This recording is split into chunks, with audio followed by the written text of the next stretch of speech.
No, eso no existe. No existe en el sector público. En el sector público están divididos así, esta es mi capillita y yo la cuido aquí hasta que me dure. Gracias, Fernando. Ernesto.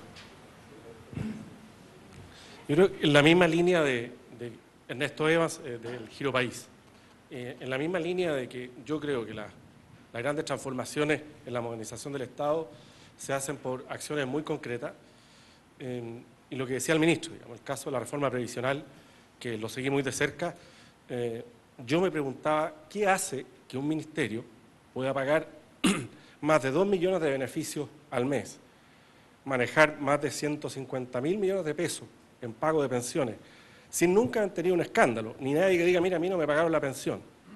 Y otro ministerio, como el Ministerio de Educación, que se lo digo, ministro, el manejo de la subvención escolar es un desastre. ¿Qué hace que estos dos entes, que son entes públicos, uno haga bien las cosas y otro haga mal las cosas? Y eso es porque hubo líderes o directores de servicio o ministros, lo que sea, que tuvieron una visión, se atrevieron a hacerla y lo hicieron y lo concretaron. Y en otro lado no ha existido. Es tan sencillo como eso. Y un caso práctico. ¿Qué es lo que ocurre a un lado? Si no es milagro esto. Es que se dieron cuenta que la única forma que tenían de hacer bien esos procesos era externalizándolo, entregándoselo a alguien que supiera hacer. Lo hacen las empresas externalizan aquellos procesos que no saben hacer. Y tiene que hacerlo el Estado. En el caso de las pensiones, ¿qué ocurre? Que hoy día todas las pensiones están externalizadas. Por lo tanto, cuando paraliza ese servicio, no importa, porque hay contratos vigentes que hacen que esas pensiones sigan. Toda la recaudación está externalizada. ¿Qué no funciona? Precisamente la concesión del beneficio previsional. Todas esas cartas que aparecen en el director, mire, yo soy jubilado, qué sé yo, son porque lo hacen funcionarios internos. No estoy diciendo que los funcionarios sean malos, pero hay ciertas cosas que el Estado no sabe hacer, pero en algunas partes los directores de servicio o los ministros incluso piensan que pueden hacer todo. Entonces aquí hay un problema de visión, hay un problema de pragmática. Yo cuando apareció ahí que no tenía un diagnóstico, apreté 2 veces porque me dieron 2 controles. Entonces, apareció distorsionado. Porque creo, ministro, que también nos ha hecho la pega. Hay una comisión de reforma y modernización del Estado que nunca ha entregado un diagnóstico de cómo mejorar la gestión pública, pero de manera eficiente. Y para eso se necesitan más estudios, mejores diagnósticos y mejores cuestiones. Muchas gracias. Sigamos escuchando y después... Hola, yo soy Ignacio Yarur de BCI Banca Privada. Yo soy de los que voté porque creía que el problema de la modernización del Estado era más bien un problema de implementación, porque creo que el diagnóstico de alguna manera lo tenemos acá, las ideas las tenemos. Yo recuerdo que ya desde la época de la campaña de Frei Riffstyle se hablaba con gran énfasis de la modernización del Estado, pero no creo que hayamos avanzado mucho.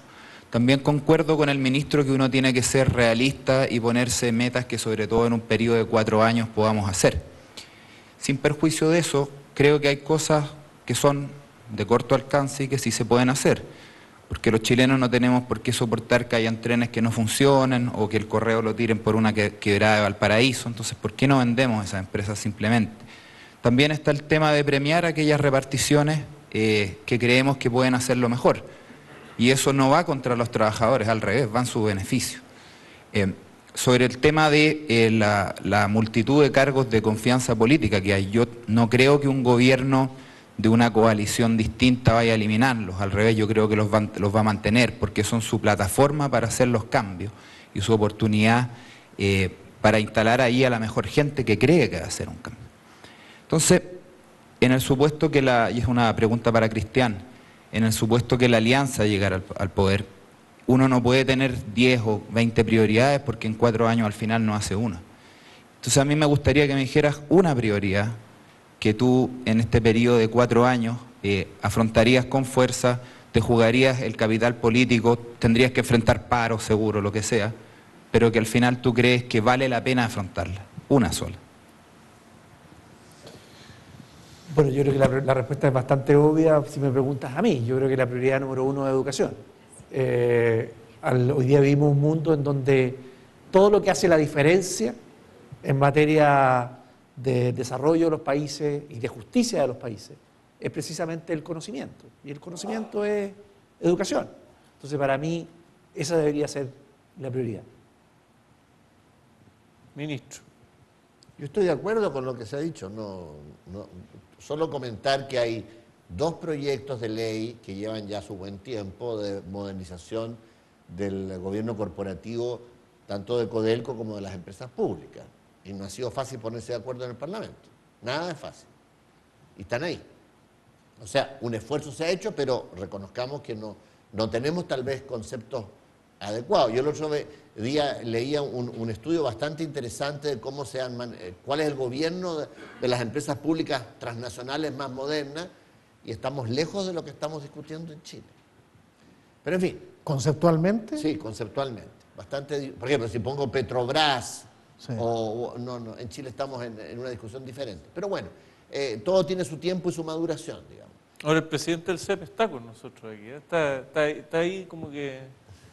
Pero, y justamente en la edición de Capital que ustedes tienen, nosotros le hacíamos una entrevista y daba cuenta un poco de algunas reformas, pero un segundo antes de... Pero que dabas cuenta de algunas reformas que no sé si han tenido que ver necesariamente con cambios legales, sino que han tenido más bien con la idea de ir haciendo cosas, que tiene también parte con la conversación, porque un poco lo que decía la Rosana, si todo pasaba por pasar por el Congreso necesariamente o por cambios que se pueden ir haciendo en la gestión y en la administración, que era un poco lo que tú mencionabas en la entrevista. Bueno, efectivamente, Guillermo, y apoyando lo que planteaba el ministro Viragallo hace un rato, hay algunas cosas en las cuales hemos podido avanzar, o se ha podido avanzar, que es en el planteamiento de algunos proyectos de ley, entre ellos el proyecto de ley de gobiernos corporativos. Pero claramente los consensos para avanzar en esos proyectos no son fáciles y tal como señalan ministros, tienen su grado de maduración que esperemos se logren de aquí a que termine el actual gobierno. Ahora, me gustaría explicar, por ejemplo, a Fernando Ibáñez que planteaba ahí el tema de la OECD. El gobierno lleva trabajando una buena cantidad de tiempo con la OECD en el cumplimiento para poder ingresar. Yo podría aprovechar de informar de que en noviembre nosotros vamos a dar examen en materia de gobiernos cooperativos, de empresas públicas, de empresas del Estado, ante la OECD como uno de los temas en los cuales hemos estado trabajando. Pero aquí se produce de nuevo lo que se llamaba ministro, de luces y de sombras, en términos de que hay cosas en las cuales se ha avanzado más rápido y cosas en las cuales tenemos retrasos importantes. Quiero enfatizar aquí de que hay cosas que no requieren efectivamente proyecto de ley, se pueden avanzar y tienen que ver con la voluntad de hacer estos cambios. Por ejemplo, la Presidenta de la República, antes que yo llegara al CEP, un mes antes, al enviar el proyecto de ley de gobiernos cooperativos de empresas del Estado, le pidió al CEP que se incorporara un director independiente en cada una de las empresas relevantes del sistema. A la fecha, y lo señalaba en la entrevista que me hicieron en la revista Capital, el 90% del patrimonio de las empresas del CEP, representado por 2 o 3 empresas, no quiero entrar en detalles ni de nombre, tiene hoy día un director independiente que en el fondo cumple esta condición de ser, digamos, de alguna forma el control de la gestión, de lo que se está haciendo, etc. Y así hay una serie de avances en que hemos estado trabajando en el tema de los nombramientos de los gerentes, por ejemplo. Desde hace bastante tiempo el CEP, mucho antes que yo llegara, estableció como norma, y lo hemos estado cumpliendo rigurosamente, de que todos los gerentes, incluidos los gerentes generales de las empresas, son contratados con headhunters y con el esquema de mirar el mercado. O sea, hay una serie de iniciativas en las cuales está avanzando, pero también hay algunas cosas en las cuales tenemos retraso. Guillermo, Sí. entiendo yo, y corríjanme si me equivoco, pero hace 10 años atrás la brecha en profesionales entre el sector privado y el sector público en cargos, si pudiéramos decirlo así, de responsabilidad equivalente, era como de 5-1. Hoy día se ha ido reduciendo. Es decir, para un profesional el sector público ha ido progresivamente siendo más atractivo en términos de remuneraciones. Corríjame si eso es así o no, pero yo tengo esa sensación. ¿No? Hospitales Ya, no. ya, no, pero, Claro. pero por ejemplo, en el sistema de concesiones o en el sistema en obras públicas, ingenieros, daba la impresión de que se había ido No hay función haciendo crítica. más La funciones críticas. verdad que el sector público tiene una brecha de remuneraciones menor que la del sector privado. La remuneración en la parte baja es más alta que el sector privado, lo que te da cuenta de que tenemos que ir en el nivel más alto. Muy bien. Quisiera poner, Bueno, porque veo que el programa termina, ¿puedo poner Sí, otro? falta Hacemos falta una intervención y después hacemos un Sí, cierre. Fernando Coloma, profesor de Instituto de Economía de la Católica. La verdad que la Rosana me hizo el pase con el último comentario que hizo. A ver, yo soy un convencido de que modernizar el Estado es un proyecto de alta rentabilidad social. Tiene que ver con las posibilidades de crecimiento de un país, con la calidad de vida, etcétera. O sea, y creo que es un proyecto